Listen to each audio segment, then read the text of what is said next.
What's up, YouTubers? Welcome back. If this is your first time, make sure you subscribe, hit that like button so you get updates whenever we drop new uploads. Today we are with the 98 Explorer. We've been doing some work on it, as you may know. Today I'm removing the tires so that way I can inspect the brakes. I'm also going to be removing the front drive shaft today. But I really wanted to come in here and take a look at these brakes. And those brake pads are gone, so I'm gonna have to order up some brake pads. And if you guys don't have a local auto store by you, check down in the description below. I'll have some links for some products there, so that way you guys can replace your brake pads too. Aside from that, looking at the ball joints, you know, they're a little dry, but I don't really see any cracks to be worried about. Looking at the CV axles, they are dirt tay. Radio station ID. Coming to work? Joe Dirte? Don't try and church it up, son. Don't you mean Joe Dirt? Naming you that, your daddy must have really hated you. You're wrong, brother. But I think they're gonna be okay.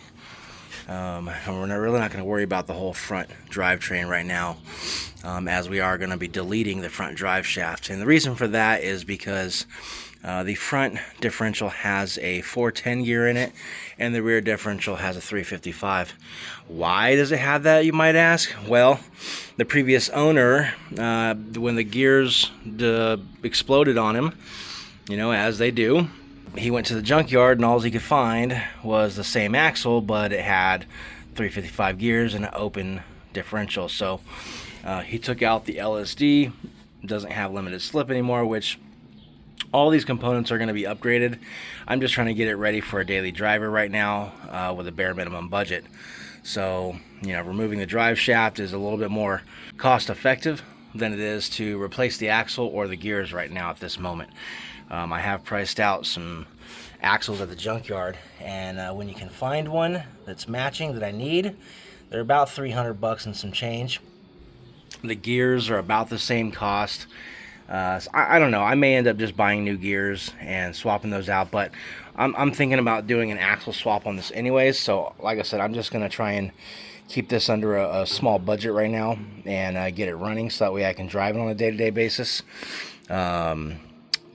But yeah, other than that, we're going to take a look at the other side too.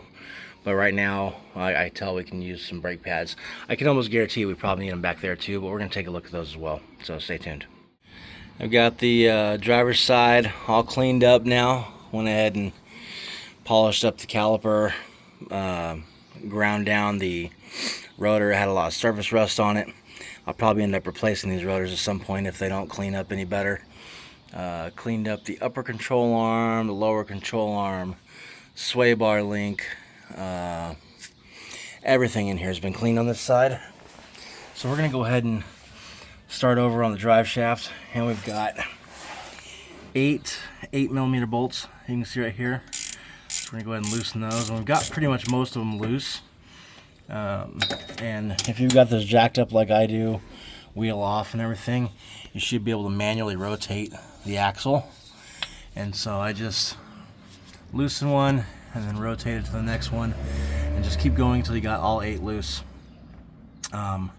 Once you got them all loose, then you can go ahead and remove them all. And then we're going to be removing 4 T30 bolts. 1, 2, 3, 4. And then this drive shaft will come out. So this is a pretty straightforward removal, and you should be able to do it with some pretty simple tools. Again, if you guys need some tools, don't forget, drop down to the description below, and I'll have some links to some tools so you guys can work on your cars too. The easiest way to get these T30s loose is to have an impact. So I've got my impact here. Already got 2 bolts out, but I just wanted to show you how easy it is. One-handed. Boom. Alright. If you try and do this by hand, you're going to need some kind of bar here to stick in here and keep it from spinning, because doing it by hand was a lot more difficult. I tried first, but said nope. I'm going to go ahead and do this with an impact. Alright, we got our drive shaft disconnected in the front. Now we just need to take out all these bolts and we'll have the drive shaft out. Pretty simple. You should have it out within like 20 minutes or less. Yeah, and just to show you how easy this is. Okay, just line your bolt up there. Done. Alright, last bolt out. Now we should be able to remove it. Alright. Now we don't have any more front differential messing with the rear differential. Alright, driver's side wheel back on. Spinning nice and freely. Let's go ahead and get this side removed so we can start cleaning up this side. Alright, let's pop this cover off.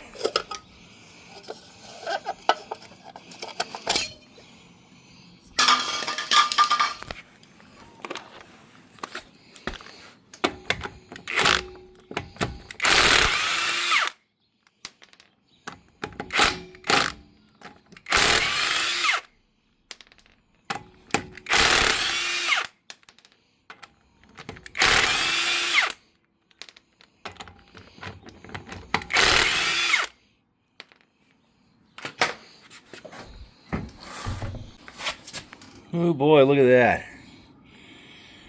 This side is dirt tay too. I got a good name for this car. Rusty. Shit'll buff out.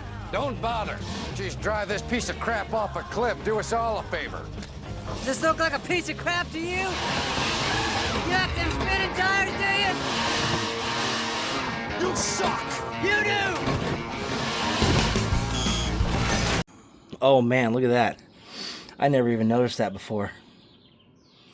In the previous video when we were talking about the airbox catching on fire, this thing had melted all the way through the fender liner. Holy cow. Wild. Amazing this thing even runs anymore. Alright, let's bust out the shop vac and get this thing cleaned up.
Oh my god, that's red under there.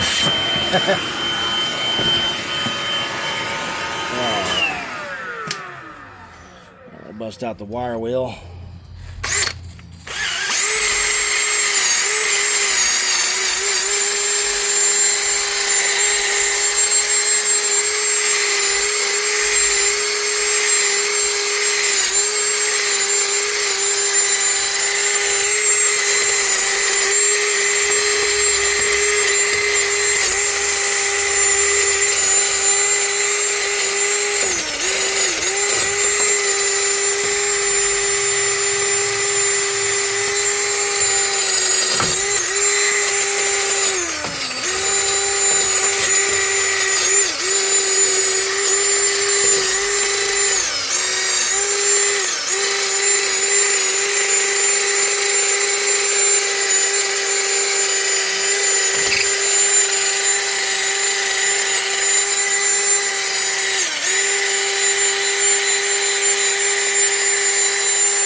well, we got this side all finished up. That's going to wrap everything up, guys.